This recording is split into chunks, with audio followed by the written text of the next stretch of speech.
think the number one reason to do the album was, the sudden rush of support that we received during the verses, during the time that we spent, that 2 months in that reality TV show.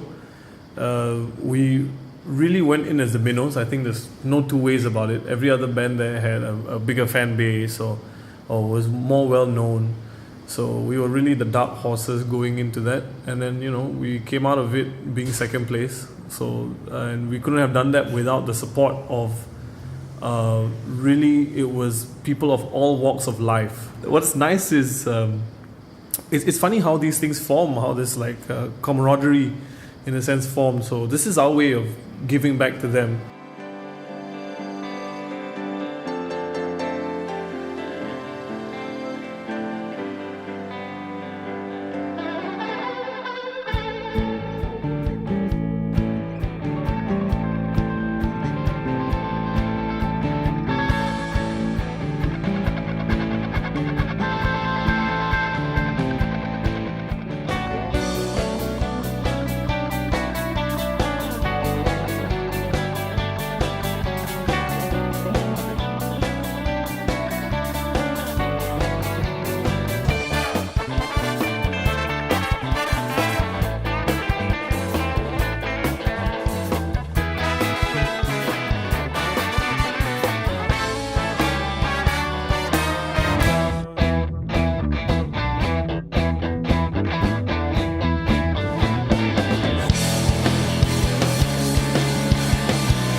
Because when it came to the format of verses, right, it's very fast-paced and it's very tedious.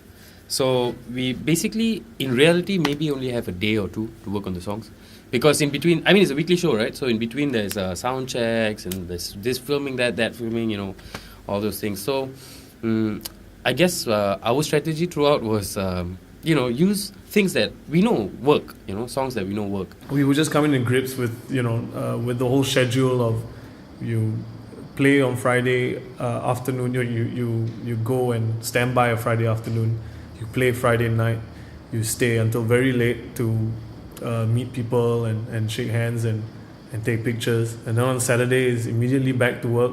Sunday is like worrying if you got the right concept or not. And then, Monday and Tuesday are literally your two last practice sessions.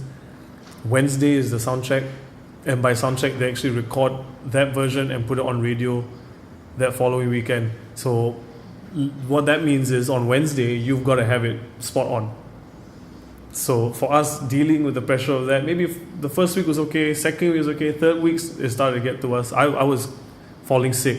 When we were rehearsing it, Fuad was like, okay, so I've got this idea, let's go with it and try it out. And so we're jamming it out. I was like, yeah, I feel it, it's kind of cool, and we could do this and we could do that. And he was going, okay. And I was like, we could do this and try that and try that. It just kind of got a bit crazy to the end, and he was just kind of like, are you serious? I was like, let's do it.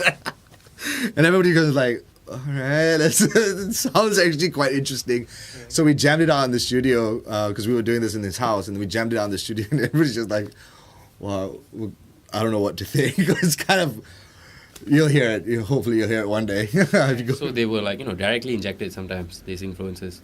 And the thing about Franz Ferdinand was quite interesting because the fans started talking about, how KP, has Franz Ferdinand as an influence lah.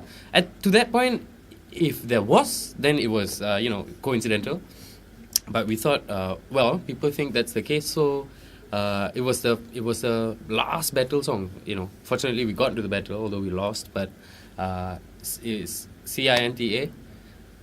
So that song did have some resemblance of Franz Ferdinand. But in any case, I guess we really liked that the feel that came out of the remake. So we kept with that lah. And I'll be very honest with anyone who wants to find out. We took a lot of references. Some people might call it copying.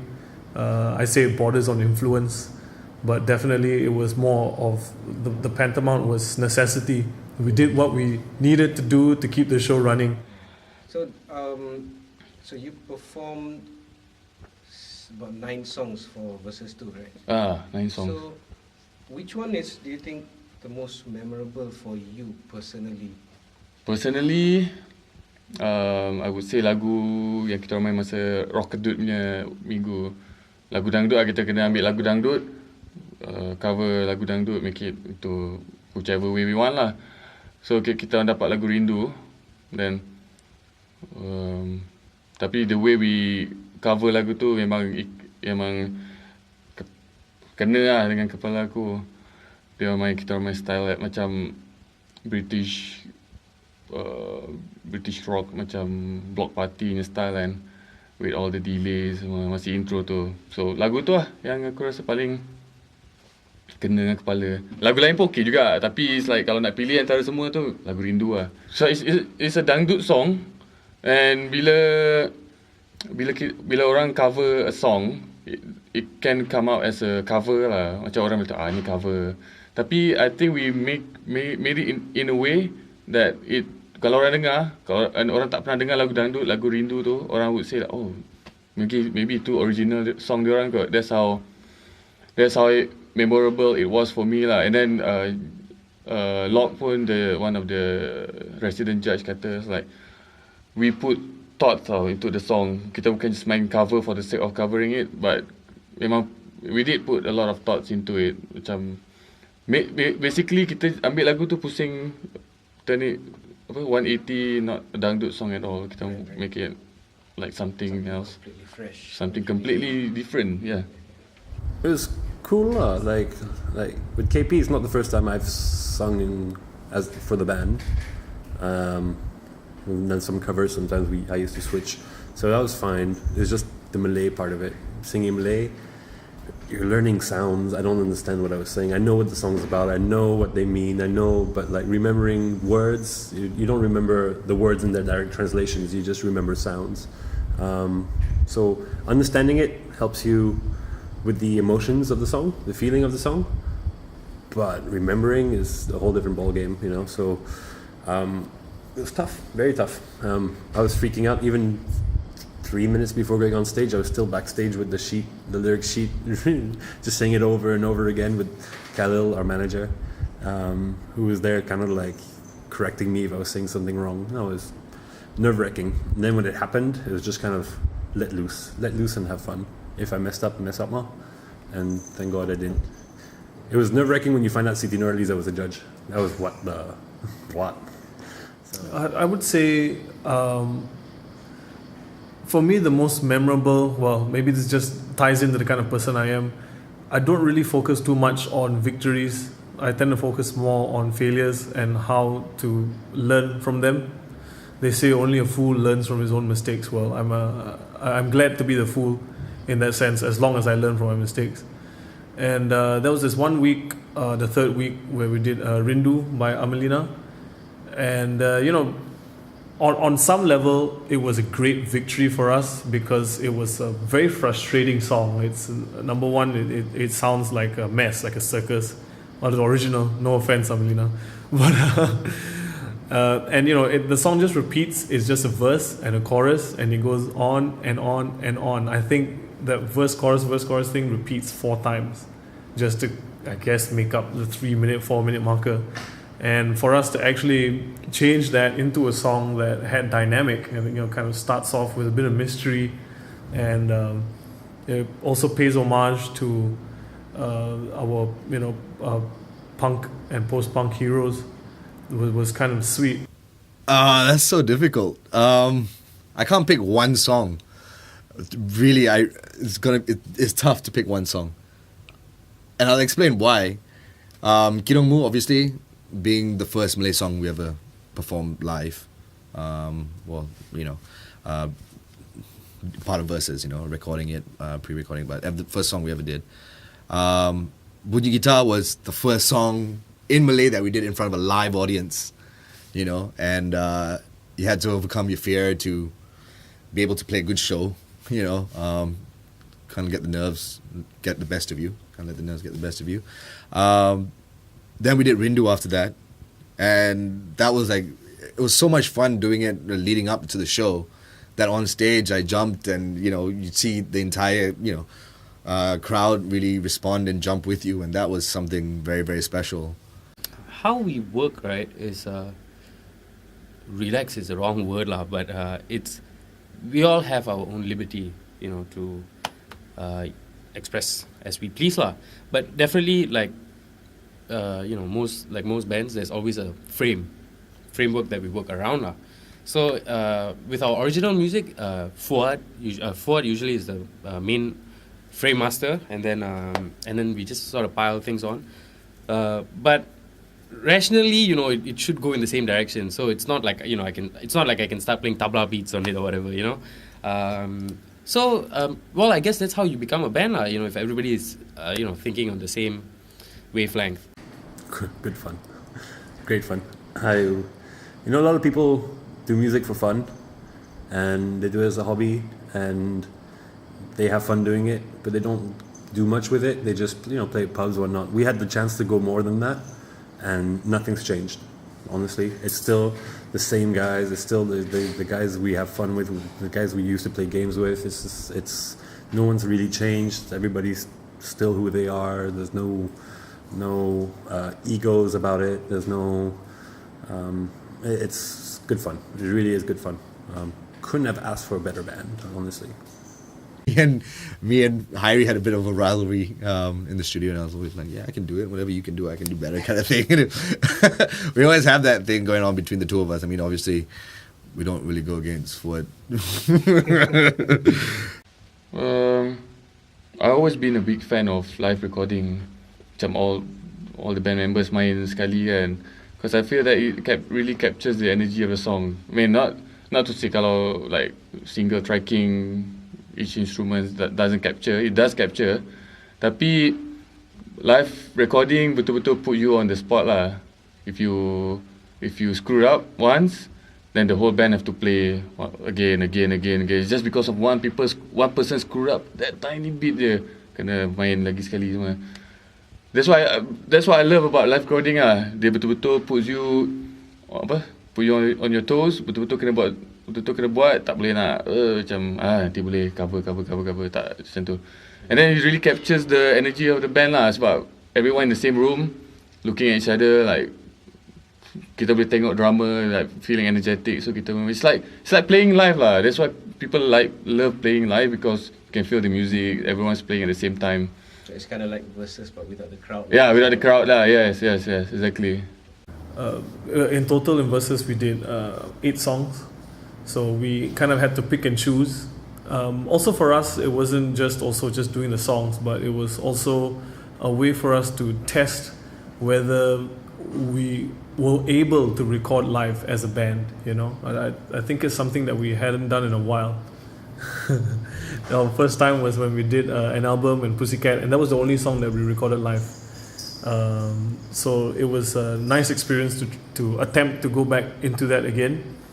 I think based on what we've done so far, I think definitely we want to do more. I think this seems to be the way to do it. Everyone seems comfortable with the setup, and even it was a daunting task, you know, to do 10 hours at one go. But at the end of it, you do feel accomplished, and it didn't feel like it was asking too much. I think it was just nice in terms of getting that all done. If there was anything that you wanted to say to the fans of the band about the album, about the performances, you know, anything at all that's that you've gone through for the past couple of months, what would you want to say? There's so much to say.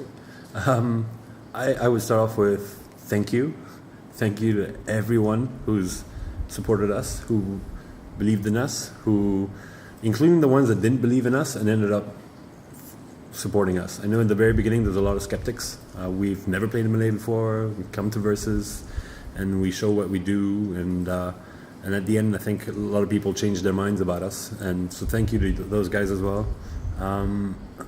Thank you to everybody involved, really, because it's from the fans to the people who voted to our families to production, friends, guys that support us, even work. You can't imagine how much time Versus takes, you know. So the people at work who were there to back you up when you couldn't really be there because of Versus, top notch.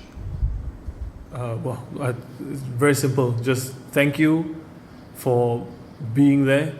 I think they have seen our metamorphosis going through this, and I do believe that, you know, in a cool way, it was nice to finish second, because then we have that underdog story kind of going for us, rather than, you know, you win and then what's next. So I think I hope that you continue to want to know more and continue us along this journey. Definitely, we're not going to stop. I think this is grounds to keep pushing on more and more. If anything, I feel a lot more focused after Versus, and it was nice to see the coming together of people of all walks of life, of all ages and genders and races even, and also between the people who knew us in the beginning and the people who've just come in now. There has been no backlash between like, oh, you guys are, you know, you only know about Kyoto Protocol now, you didn't know them in the beginning, you guys are just jumping on a bandwagon. There's been none of that, which is, you know, it's cool. I think it's time for a new age where everyone kind of you know, respects where everybody else comes from, and if they are headed towards the same path, then maybe there's a scope for cooperation. So that's cool. Thank you.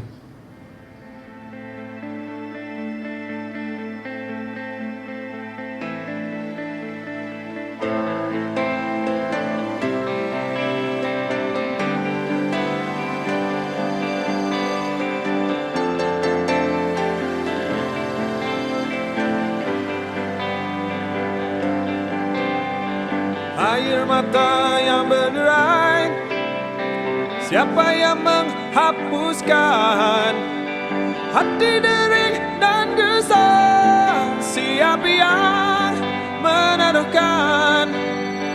Sedangkan kau yang ku sayang telah pergi dariku dengan cinta dan harapan hidupku, oh sayang.